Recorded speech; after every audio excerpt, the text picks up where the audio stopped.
Cette semaine, à TVL Info. Besoin criant de logements en Haute-Côte-Nord. Plus de 1 million de dollars pour la voie de virage à Colombier. Daisy Poitras expérimente le cinéma. «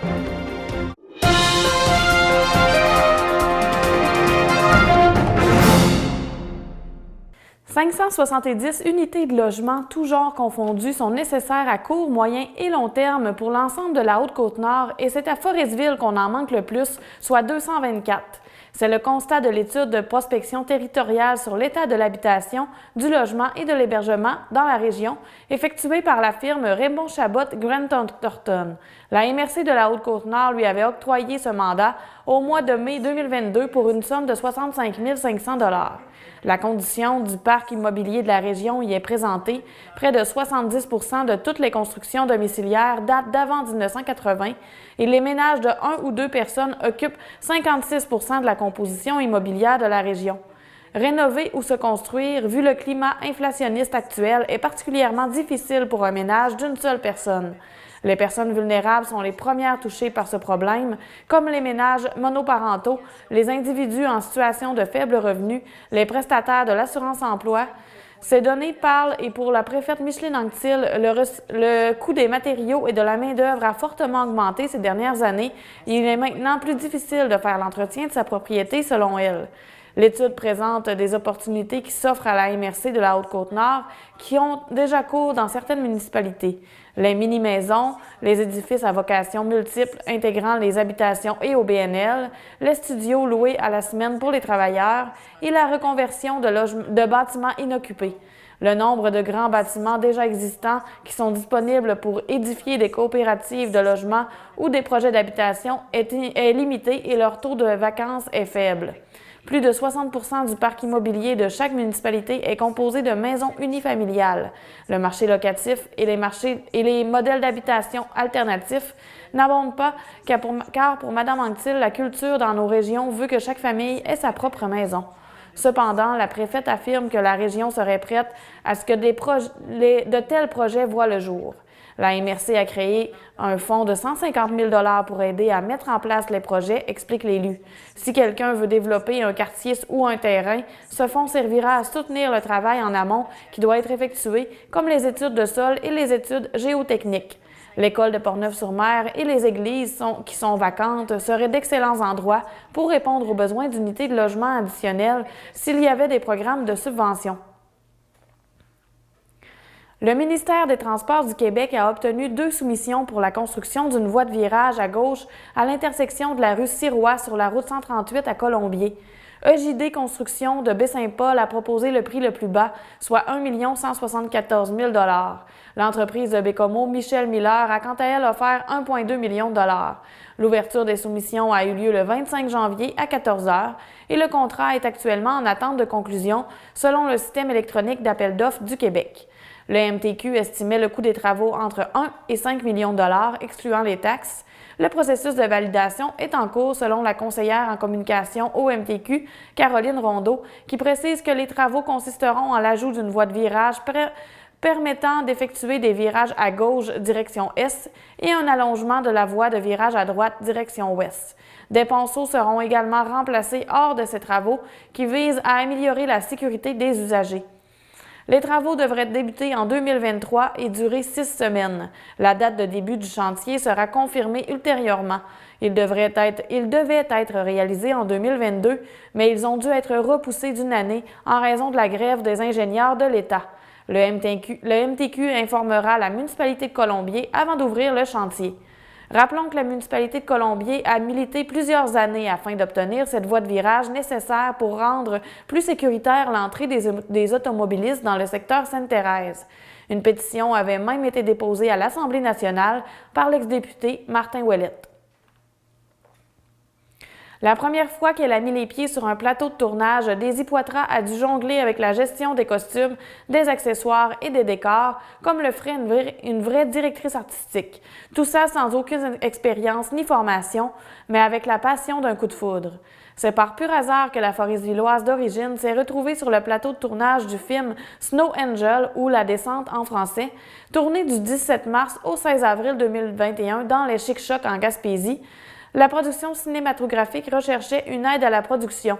Daisy était en arrêt de travail en raison de la COVID-19 et de passage dans la région. Elle a donc décidé de tenter sa chance. Elle n'avait aucune expérience, mais ça l'intéressait de voir comment ça se passe sur un plateau. Elle a donc communiqué avec la production et on lui a dit que le poste n'était pas compliqué. Elle a accepté et s'est présentée comme convenu, raconte celle qui allait apprendre le métier plus vite que prévu. À son arrivée sur les lieux de tournage, elle n'a pas eu droit à l'accueil auquel elle s'attendait. Elle a vite été mise dans le bain. Tout de suite en arrivant, on lui a confié des tâches dont elle n'avait aucune idée comment faire. Ce n'est qu'au début de 2 semaines qu'un autre employé s'est rendu compte qu'elle n'était pas directrice artistique. On l'avait prise pour quelqu'un d'autre. À partir de ce moment, on lui a expliqué le fonctionnement d'un plateau de tournage. Après réflexion de l'équipe de production, Daisy a poursuivi son travail en tant qu'assistante à la direction artistique, vu sa débrouillardise et sa grande capacité d'adaptation. Elle a donc été amenée à toucher à tout sur le plateau, à l'exception du jeu d'acteur. À la fin, elle dirigeait avec la production les équipes afin que les scènes soient prêtes. Daisy ne pensait pas avoir le coup de foudre pour la production de films, mais c'est tout de même ce qui s'est produit. Diplômée en hôtellerie, la jeune femme a quitté Forestville à la fin de ses études secondaires. Elle habite désormais à Québec où elle travaille au Centre Vidéotron en gestion d'événements. Elle a repris ses activités professionnelles avec la reprise des spectacles, mais elle ne dit pas non à une éventuelle carrière dans le domaine cinématographique. Le film auquel Daisy Poitras a participé comme assistante à la direction artistique est un suspense psychologique comme on en voit peu au Québec. Voici la bande-annonce. Je te l'ai dit, MJ, tu peux pas te sauver.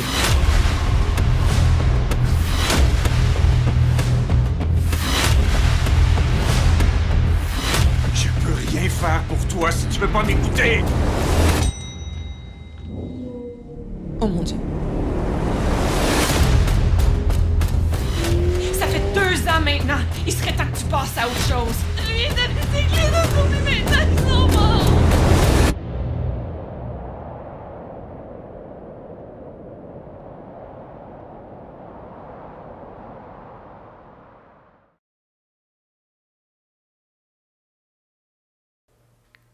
Les démarches pour pérenniser le service de liaison maritime entre Rimouski et Forestville se rapprochent de la ligne d'arrivée.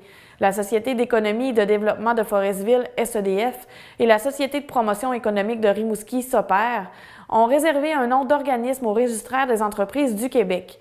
La Corporation de liaison maritime Rimouski-Forestville pourrait donc devenir le nouvel organisme pilotant le service de traverse. Le nom a été réservé jusqu'au 22 février. Il regrouperait la SEDF, la SOPER, ainsi que l'armateur choisi après l'appel d'intérêt qui a été lancé il y a 1 an. L'identité de ce dernier demeure d'ailleurs secrète pour l'instant, puisque des modalités restent à fignoler. Pour les élus des 2 rives, il n'est plus question de faire face à des ruptures de service à la dernière minute sans être consultés. L'appel d'intérêt pour trouver un nouvel armateur permet d'ailleurs aux organisations de participer à l'offre du service. Elles veulent être impliquées et en faire une gestion participative. Actuellement, il est impossible de confirmer que le nouveau service de traverse est assuré pour la prochaine saison. Toutefois, la mairesse de Forestville, Micheline Anctil, affirme travailler à cet objectif.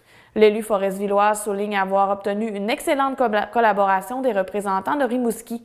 Le type de navire qui effectuera les traversées, les horaires, les dates de début de la saison, les tarifs, tous ces éléments demeurent encore à déterminer. Les 5 poupons qui fréquentent l'antenne du CPE La Giroflée à Longrive portent désormais des couches lavables, une initiative qui permet d'éviter l'enfouissement d'une centaine de couches jetables par semaine. Lynne Forcier, conseillère pédagogique, et Audrey Deschaines, éducatrice du groupe des Oursons, sont à l'origine de ce projet, rappelle la chargée de projet pédagogique Anne Tremblay. Avant l'ouverture du nouveau centre de la petite enfance satellite à Longrive, le 26 août 2022, des démarches étaient déjà commencées pour être un CPE durable. Valérie Sanson de la MRC de la Haute-Côte-Nord a indiqué à l'organisation qu'il y avait des subventions pour ce genre de projet. L'équipe a vu que les couches lavables avaient fait leur entrée dans d'autres CPE de la province. Audrey, qui est l'éducatrice du groupe, trouvait ça important d'emboîter le pas. La mise en place aura pris quelques mois.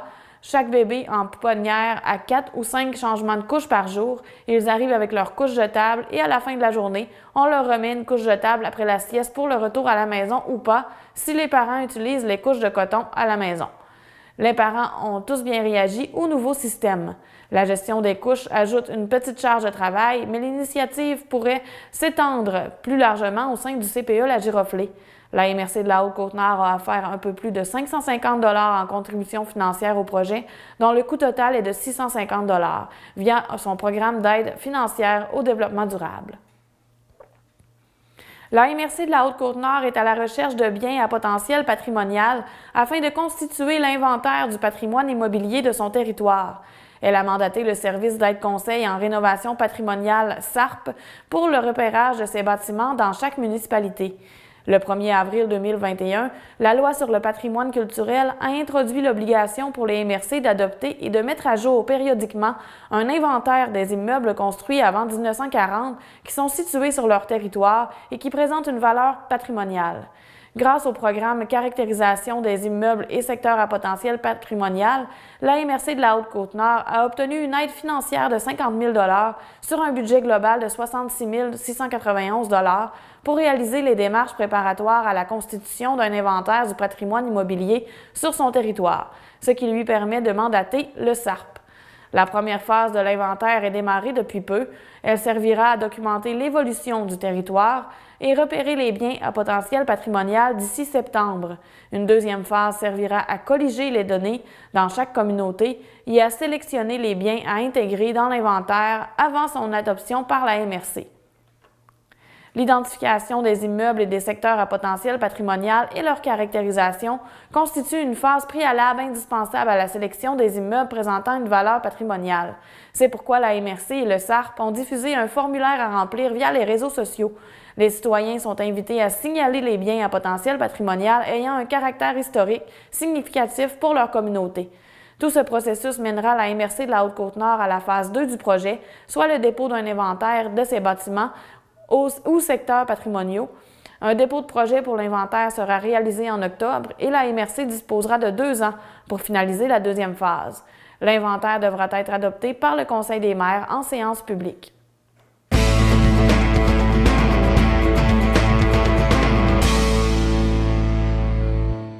Dans le monde des sports, c'est le samedi 28 janvier qu'avait lieu la finale régionale des Jeux du Québec en trampoline au gymnase de Portneuf-sur-Mer, où le club de gymnastique L'Envol de Forestville tient ses activités depuis le mois de septembre. Pour l'occasion, 6 trampolinistes de la Haute-Côte-Nord ont tenté leur chance de prendre part à la compétition nationale qui se déroulera en mars à la Rivière-du-Loup.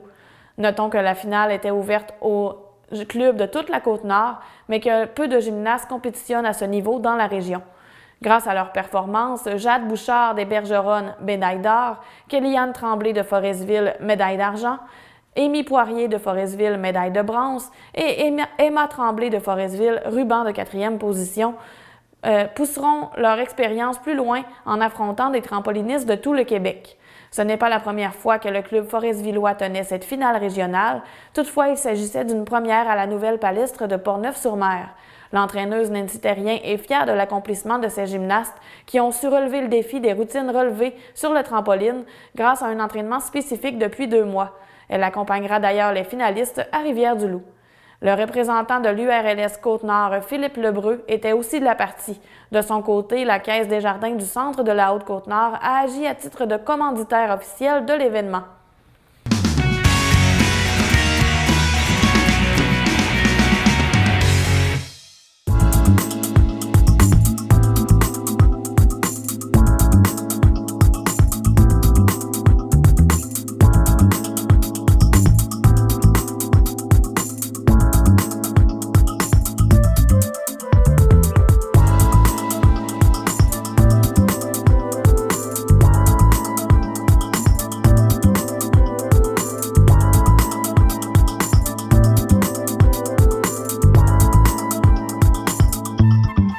C'est ce qui met fin à ce bulletin d'information. À la semaine prochaine.